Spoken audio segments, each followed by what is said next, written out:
Today's guest here with me is new convert to Islam, Tracy Kafka. She works in a prison preparing inmates through the release process, supporting them towards rehabilitation in the community and gaining them housing. She's an active member of her community with a passion in particular for women's rights and leadership groups. It's very nice to have you on the show, Tracy. How are you today? I'm wonderful. How are you? I'm good, thank you. Praise to God. So would you tell me a bit about yourself? Well, my hobbies are pretty simple. I really enjoy the outdoors, hiking, camping, spending time with family. I love studying about Islam and learning all the stuff I can learn. That's watching other people's stories and just basically enjoying life as much as I can. That sounds great. Going back, when would you say your first contact with Islam or your first introduction to Islam was? Well, I got in a car accident, and that was the start of it all. I did have a few people growing up when I was in school that were Muslims, and I was always interested. My family were very strong Catholic family, and they pushed us for all the studies and Bible classes. You name it, we did it. But I never believed anything, and I would always speak up and say it and get in trouble because I didn't believe what they were telling me, and I told them that. And they said, read, and I said, I do, and this is what I don't believe. It doesn't make sense. But I never really pushed it because who's not going to listen to what the parents say? So then I got in a car accident when I was a young adult, and when I looked out my window, there was another car, and I noticed people needed help, so I got out of my car to help them, and I noticed right away the two people in the back seat wasn't with us anymore or wasn't going to be with us very long. The other two people in the front seat, I helped them as much as I possibly can. I got them safe and called 911, and then I collapsed. Oh. I woke up the next day, woke up in the hospital, and with that being said, I had dreams when I was in the coma. The dream was the two people in the back seat of the car. They were telling me all about Islam and telling me that everything was going to be okay. I told them I'm sorry that I couldn't help them, and they said, that's okay, they're at peace. And they said it wasn't my time, that I had to wake up, but just don't forget that I need to find Islam because that's what I've been longing for this whole time. Oh, wow. So when I woke up, that was the first thing I thought of. Seriously, the first thing I thought of. And from this day, I don't think I'll ever forget the voices and them telling me and the peacefulness that was on their faces, because to me, that was just a nightmare, but they turned a nightmare into such a wonderful thing. And that's what I always try to hold on to. That's such a powerful experience. I feel, I can feel the raw, like the power of it, even when you're speaking about it now. Yeah, I always, when I talk about it, it just brings me such a warm feeling, and I always just remember that story every time I have a hard time. Wow, yeah. How could you not, right? When you became starting your journey to recovery, and I mean, your first thoughts turned towards Islam, but was it the transition easy? Because it's a big... No, none of my family still really don't accept the ones that do know. And I had a hard time with, I had to learn a lot of things over again, like the motor skills, and part of my brain still isn't exactly the way it should be with remembering stuff. Mm-hmm. So it was hard, but I just focused on the whole time reading and learning about Islam and all my beliefs, and that's what took me so long. I think I would have done it right then and there. Oh, wow. But I just kind of held it back and now I chose to put myself a little bit first once in a while and It's don't amazing. care what people think. I'm hoping one day they will accept it, and I hope one day they learn about it themselves. But until then, I had to do what was right. God willing. We always make supplications that the people we love around us will come to learn and know Islam like we do. And I think part of us often likes to share with the family that same warm feeling and just help to break down the barriers. Isn't that so? It's not necessarily trying to push someone to convert. It's just trying to take away the fear. Yeah, and just what social media brings to Islam and Muslims, and what you see on the news. Like, I get so aggravated when I see things on the news, and of course, I say it, and they all just look at me because they know I'm going to say something. I mean, I'm sitting right here, and I'm a Muslim. So, and I just respond to it by, there's bad people all over the world. Exactly. No matter what religion they are, no matter what they look like, there's bad people. But there's also wonderful people around the world. And what is, how do I say this? What gives us the right to judge people until we really know who the real person is? Exactly. So, as you woke up and you started to go back more towards your ordinary life, I mean, did anything within Islam seem unfamiliar to you as a person, or after the experience, did it change you completely that you just readily accepted, all the lifestyle changes, not necessarily just the knowledge side of things? The knowledge stuff came easy because, like I said, I didn't believe what I was learning anyway, and my family was really religious. So that just fit in the pieces of the puzzle. Now, the lifestyle change, yeah, that was and still is a challenge. The difference for me. Yeah, just learn to cover the times to pray. Just thinking before I do things. I have some mentors I talk to that they guide me through and help me with any questions I have. And it's funny because I say, well, is this wrong? And they're like, well, and they give me the whole point with everything. I'm like, yeah, then I guess it is. It's just different because America is so open with everything. Yeah. And if I was in countries with religion and with everybody around me the same, it would be different. But the culture is way different. So I do stick out like I don't belong, but I don't care because I am where I belong. Would you say that same piece still resonates with you now from time to time when you're having difficulties in your faith or feeling like you stand out? A little, but yeah. I'm still new. So, I mean, nothing with the religion and Islam when it comes to learning with the books. And it all makes sense to me. I don't question any of it. Just adapting to the new lifestyle is the only thing it's taken me a little bit, but I'm doing it. And I just read stories about it and the books about it, and just understand why. Like, I have a book that I was given. It talks about the lifestyle of a Muslim. And that's the hardest book for me because that's just the everyday living that I've lived. So to adapt to a different lifestyle that I completely understand is a little harder, but it's worth it. Yeah, I understand that it's challenging and easy at the same time. Much like I think.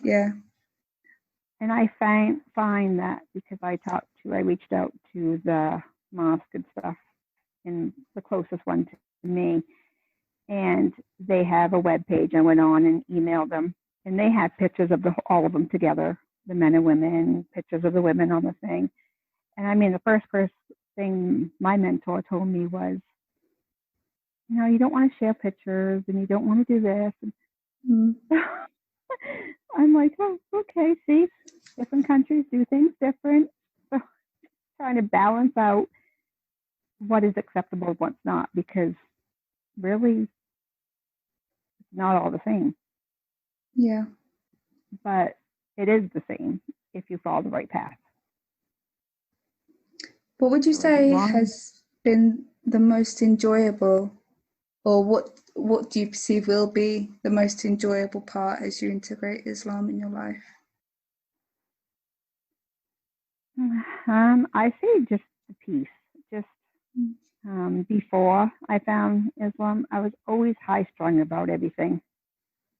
I was worried about what other people thought and the everyday life. But now if I'm stressed, I just sit down and read and study.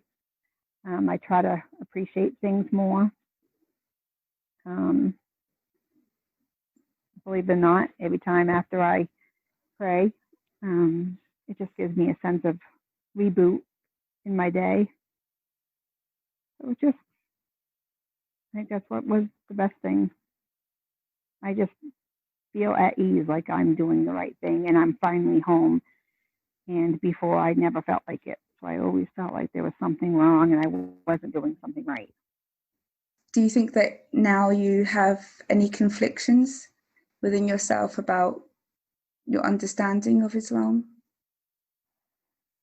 Are there still things that you feel are left to be ironed out? Not really.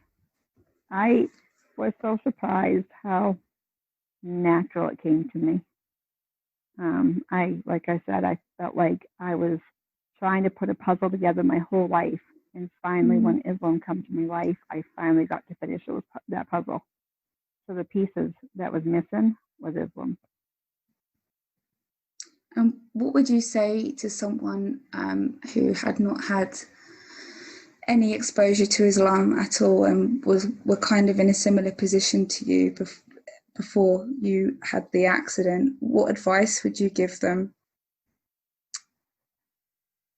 Search around, read things. Don't turn your back on religion just because what social media says or what the news says, because I searched different religions, but I never searched Islam until after the accident. So try everything, because if you didn't find the right place to be, then that means you didn't search good enough. Yeah, exactly. Do you and don't be afraid of changes? Yeah, that's a powerful one. I think very much so. We have to just kind of go with the current when we convert to Islam.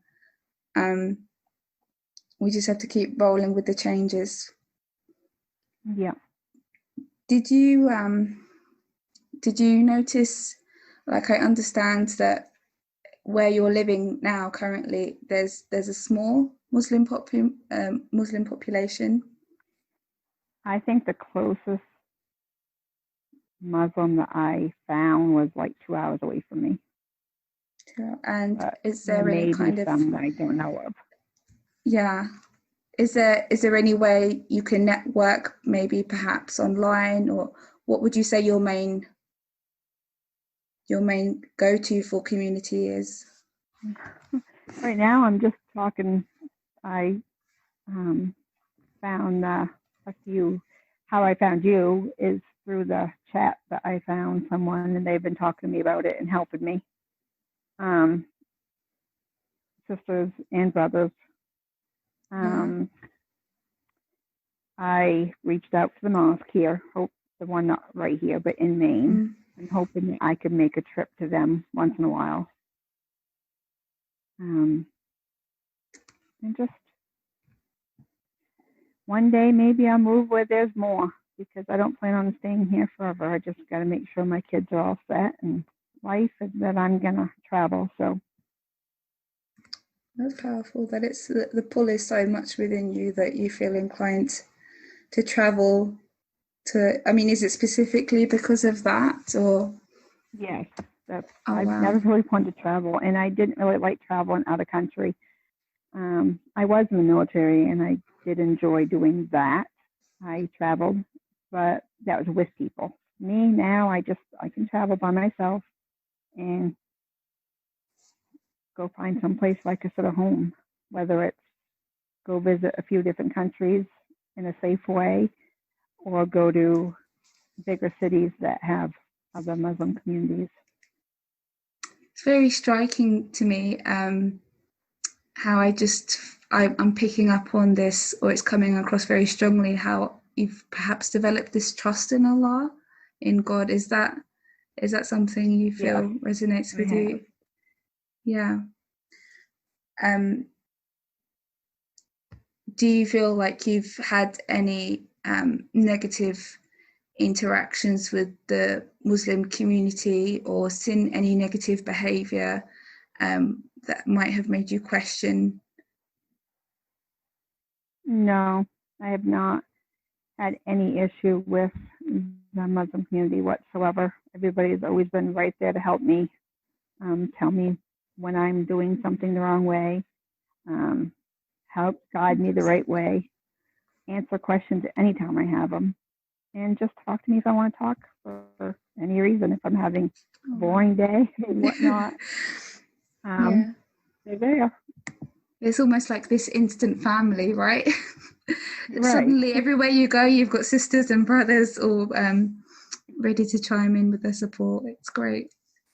Exactly. And the first time one of them said, your brother, and you can reach out to sisters for anything that you don't want to ask me.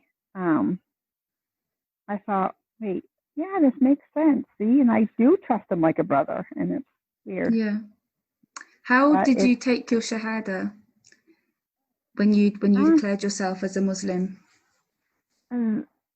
I was reading on the New Muslim Academy, and there was a toll-free number. And they called me and helped me study it, and then had guide me through it.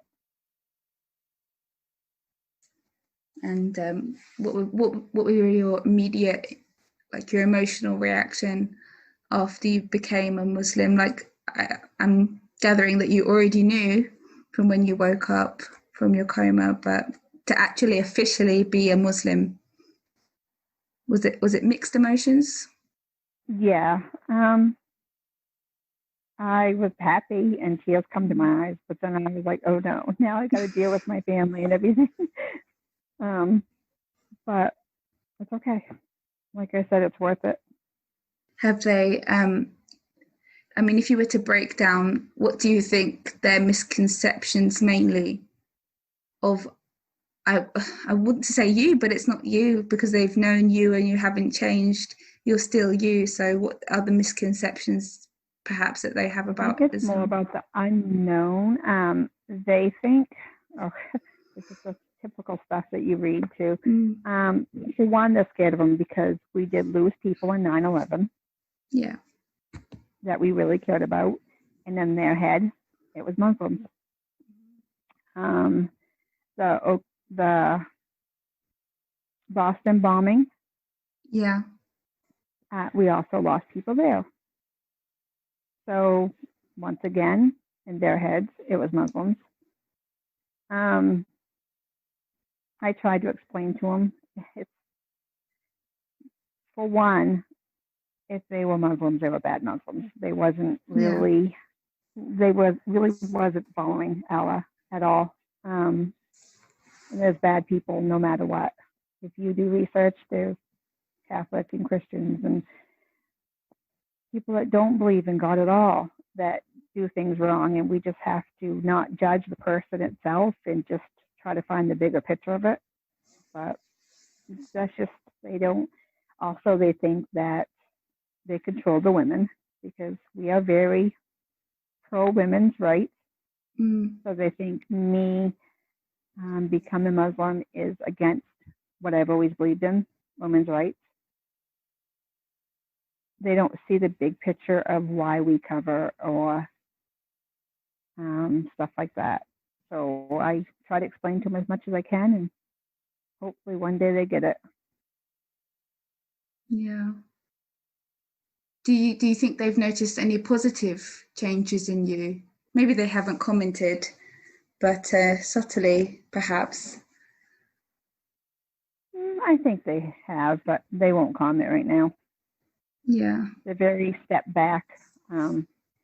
I was a single mother with all my kids, so I've always taught them to be strong and independent and not need men and stuff. So they're just kind of doing what I taught them, but now I wish they would kind of talk to me about it because it'd be easier, but they won't right now. Yeah, yeah, the process takes time. I mean, everything what you brought up, it clearly comes from a place of concern, and it will just take a lot of patience, I think. Yeah. Is And it they from, definitely don't want me to travel in different countries because of it either. That makes it even worse. Like, why? Nope. do you But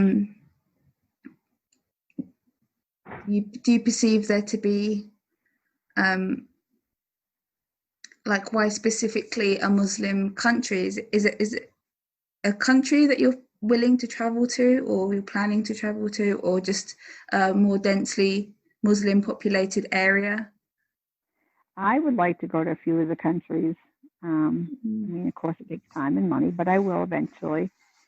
I just would like to experience it all together and feel the religious Yeah. culture. Because, I mean, America is not really that way. Yeah. We're so diverse with everything, and there's a mixture of every religion and so much around us that the religion stuff gets lost sometimes, I think. I don't know if I explained it right, but Yeah, it's like such a huge melting pot that anything goes really and nothing stands out. right. A lot of people comment that they realize that perhaps they always felt Muslim, and the more that they learn about Islam and the more that they got into it, they realized it was a journey of just becoming who they really are. Yeah, and It felt more I natural. honestly believe that, yes, because it really, like I said, it wasn't much work. I mean, just the lifestyle changing a little bit. Um, and my mentors, the ones I talk to, are very strict Muslims. They're not from America, but they know, and this is what they believe in, and this is what they study. And so when I say something, he's like, no, that's not how you do it. I like that because, like, okay, Yeah. yep, see, because when I follow what the Muslims do in America, they have all the pictures up on their Facebook, and they're all grouped together, men and women. They just more relaxed, and Yeah. We're all I, learning. yeah, I kind of just want to learn it all the right way. It's Yeah. gonna take me time. I'm still rough at the edges, but I'll get there. Yeah. It's still all very incredibly new. A month in, a month Yeah, into this journey, I think it's an incredible amount of progress. So like walking my dog. Sorry, yeah, go ahead. yeah. I mean, even like you've had to learn stuff like motor skills again, and you know, it's the very much learning everything again. It's kind of symbolic. It happened at the same time, learning a whole new Yeah, way of life all over again. so I'm just learning my life. Yeah, in a whole new level. Do you experience the disconnect from the elder members of the family as well as the younger ones? Yeah, pretty much everybody. The So, older people, I think, are the hardest. I mean, my parents mm, and stuff, because they're, like I said, they're strong Catholic, um, yeah, Catholic and Christians, my whole family. but it's And not just yeah, generational. right. Yeah, and I'm like, oh, I'm still going to be here. I'm still going to do the same things. I just may take a little more. I may have to step out to pray, or I may cover up, or Mm, I may, which I don't eat meat anyway, so I just won't cook ham anymore or anything like that. It's simple things. I mean, not nothing that's going to affect anybody else's life around me. So I just don't quite understand, especially the adults, why they just don't accept it and trust in me. Yeah, so it's incredible how those tiny habits or just a different way of doing things are so loaded. I think just specifically sometimes because it's a Muslim thing. Like if somebody of a different religion were to not eat chicken or I don't know, beef or whatever it is, I don't think much fuss will be made or even no religion. Like I or stopped even no eating meat. religion. Yeah, sure. Yeah, I stopped eating meat years ago, and nobody said one thing besides, "Don't you miss eating meat?" And I'm like, "No." And I stopped doing one thing, and I'm like, "Oh, why would you just?" Oh, because I did. This is what my religion wants, and this is what I believe in. It has to be a big story. It's like, wow, okay. Oh, yeah. Do you think it's an issue? I mean, are they practicing Catholic in such that they abstain from what the Bible says? Do they follow the religion quite strictly?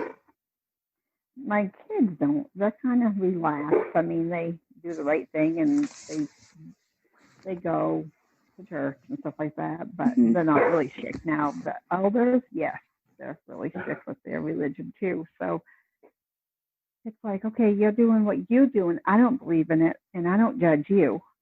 So why are you judging me when you're the one that forced your religion on me, and I took upon myself to find my religion of what I believe?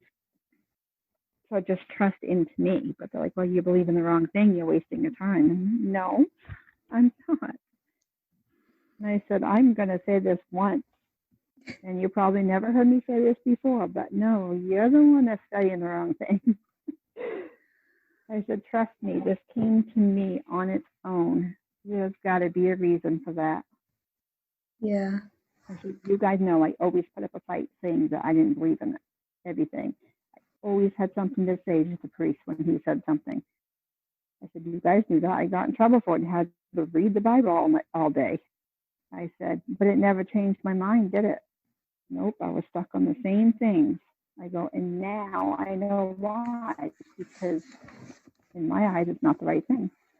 Were there any specific points in the Bible that that you were stuck on, that you found it hard to believe? Just Jesus sacrificing himself for other people. Why would that, in him being God's son, why would God give up his son for other people's sins? And just that whole thing, I didn't believe in. I can't remember everything without reading it because I did lose part of my memory. So when it comes to all the stuff I read in the Bible, I can't really quite remember everything. I do have it written down, but it's all like a teenager rapping in a book, writing different. Back when I was younger, I used to write all that. This is not true. And I mean, it was the same kind of challenges with your classmates. Like, was it a Catholic school, or are you talking about Sunday school? Sunday school. Yeah. No, I did talk my parents into public school. Thank goodness, because I would have really been out of my league there. Because I think I would have gotten in trouble because I would have spoke up all the time. But even in public school, like a lot of the kids were partying and doing certain things and telling me not to. And I really believe it's because I truly was supposed to be Muslim since I was young, and it was pulling me the right way all at once. And I mean, all along, and then all at once it happened. And it's interesting as well how it's quite apparent that you like to speak your mind and you're opinionated, and you haven't been met with any confliction with that or any resistance with that, even the deeper you get into Islam. I know, and it's because I believe, like I said, the only little issues that I come across is just covering women, and some of the only questions I ever have, and to me that's not the core of the religion. Yeah. So those are just the small things that don't really matter. I accept Allah, so I accept what He wants us to do. Would you mind describing a little bit about what hijab or the essence of hijab means to you? Because we're not just specifically talking about a scarf. Hijab is for men and for women, right? So it's about, there's a million different interpretations, so it's about what it means to you right now. I'm curious, as a relatively new convert. It's basically, to me, it's like a scarf. It's just privacy and not having people look at us the wrong way. I can't really explain exactly what I think about it because I'm not quite on the, I should wear one, or no, I shouldn't. I do believe that I should dress modest and protect myself. But I'm not quite with the whole should cover from head to toe yet. Yeah. But I believe I will get there because I don't find it to be a bad thing. It's a huge I have that change. whole woman's right thing still in me. So, well, yeah. I think that's where it is. That's one of the most beautiful parts of Islam. Like, what I just hear in that is faith. Even when you say that you're not there yet, but you will get there, that's an incredible sentiment. Like, you've almost conquered it all, because us as Muslims, all of us will say that. All of us, every Muslim is on a learning curve constantly.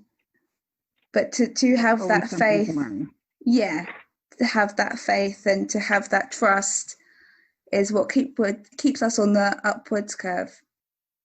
So, that's why it so beautifully ties in with not being judgmental and that trust. It's just really, I'm taken aback by how deeply instilled these values are in you so incredibly early on. Like you can say, it was always you, and it just took an experience like that to happen for it to come to fruition. I think that's why I want to travel to different countries, because maybe if I'm there with a bunch of other Muslim women that believe in covering and all that, and maybe it will open up my eyes with the whole woman's right thing in a different view. Because right now, it's a toss between them because I'm American and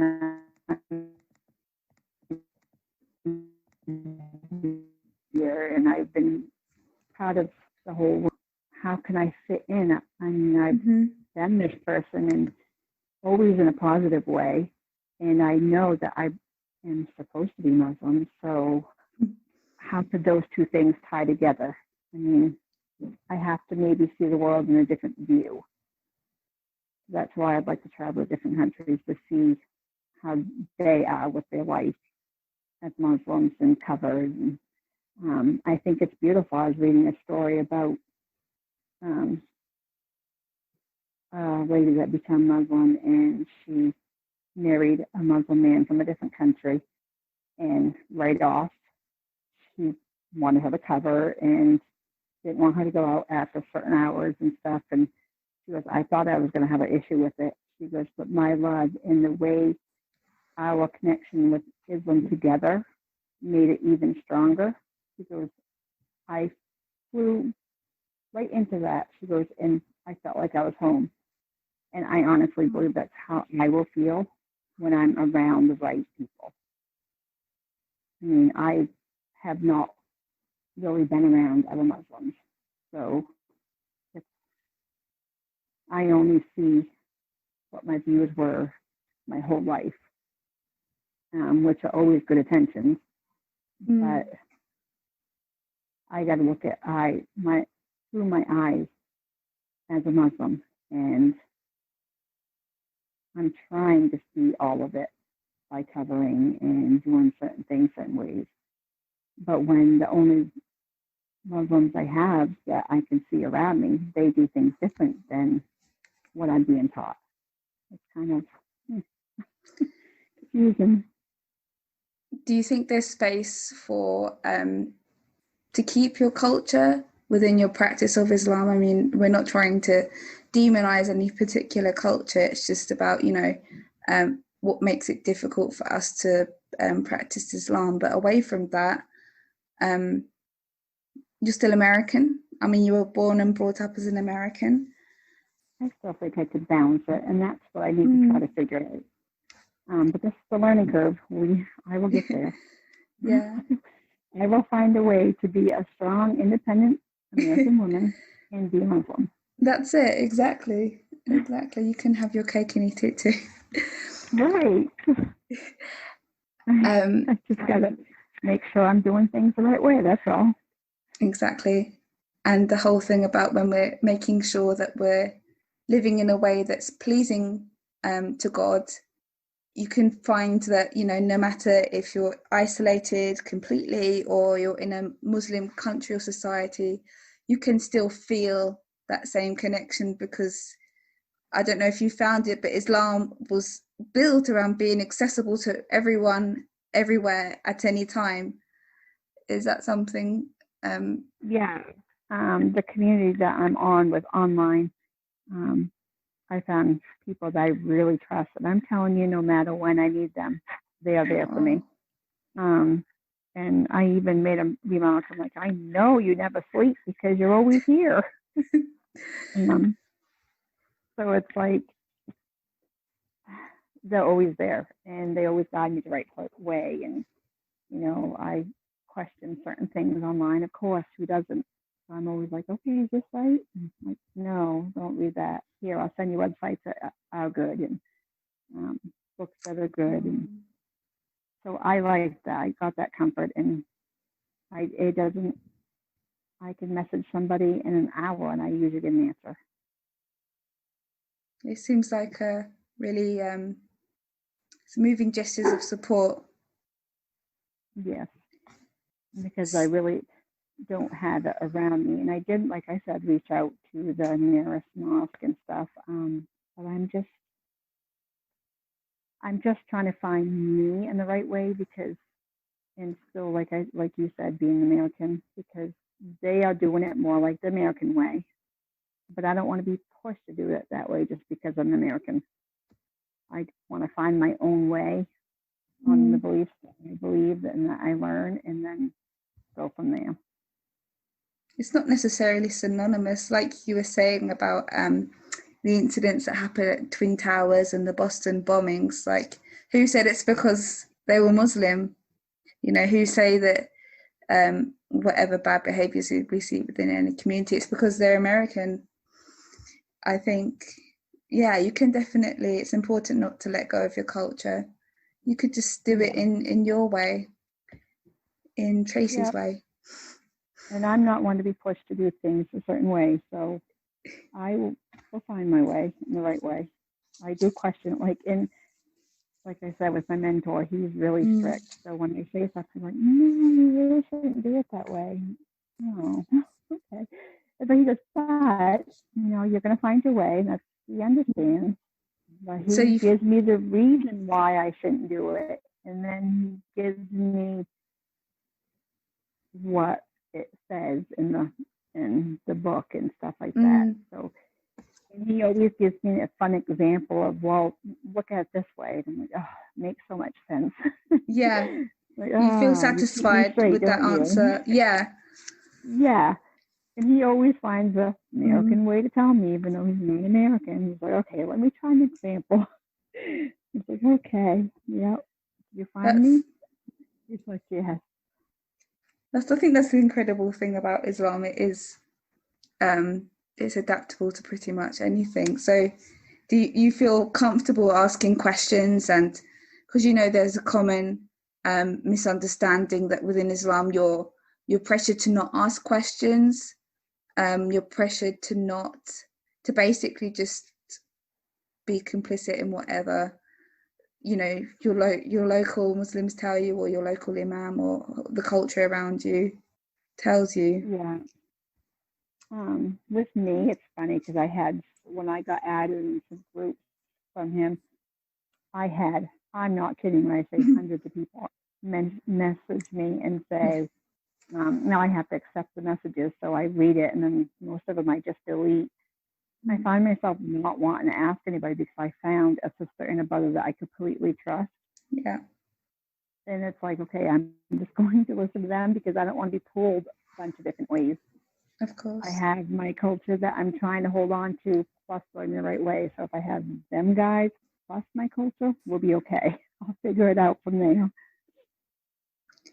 So if you were to looking forward now to your journey into Islam, what would you like?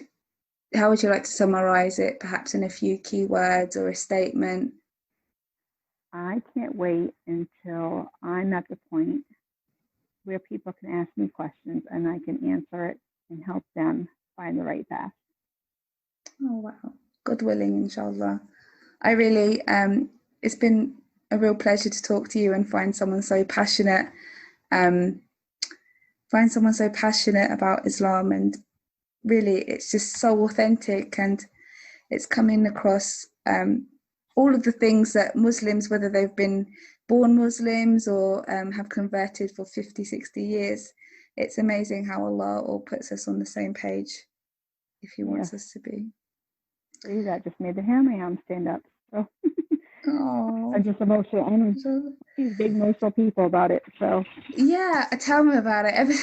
I was never a crier before Islam, and now I'm like Miss Waterworks over here. Yeah, that's how I am too, and I don't know why, because I've always, like I said, been a strong, independent woman and didn't let nothing bring me down. But you are a strong, independent woman now, and our hearts are just softer now. Yeah. That's our right as strong, independent women. Right. Okay. I'll let you. We'll wrap up now. I'll just ask you if there's anything else you wanted to add. Before we end. I think we did everything and talked about everything, and I'm sorry if I was wishy-washy at times, because I'm not very good at talking like this. But hey, not at all. No, it definitely. I can't imagine being thrown into all of this, and suddenly you've got people from all over the world messaging you, saying like, "What's your story?" Talk about being thrown in at the deep end. So many people ask me, and I'm like, ah. And the one guy that's in the group with us here, I forget his name. I was like, okay, these things I'll answer him, and then I'm not going to answer nobody else. So I just try to stick to one person when it comes to stuff. Yeah, I mean I think that's a great piece of advice as well, telling people who are thinking about converting to Islam, right, or just reading about Islam. Don't overwhelm yourself, and don't get information from every different person, because I find that you get different information, and just find who you're comfortable with and who you trust, and of course go from there. And if you want to let a few more people in here and there, then that's fine. It's just important to fact check. Yes, make sure it's safe, and make sure you're reading the right thing, because you don't want to be guided down the wrong way. And you would probably know if you were, but just in case you don't, you want to know. You don't want to do it. Yeah, definitely so. And I found, as personally speaking, I think that it really, once you start to find your feet within Islam, you kind of feel the difference in a judgment. It kind of doesn't sit right with you a little bit. You become very much more attuned to good decisions, and well, not good decisions, but like good information and bad information. And I really find that it heightens your awareness of everything, perhaps. Is that the right way to put it? I think if you have to question it, then that means you probably shouldn't be doing it. Yeah. I mean, yeah. I'm sure there's a hadith surrounding that, but I'll let us wrap up for now. It's been an absolute pleasure to talk to you, as I said, Tracy.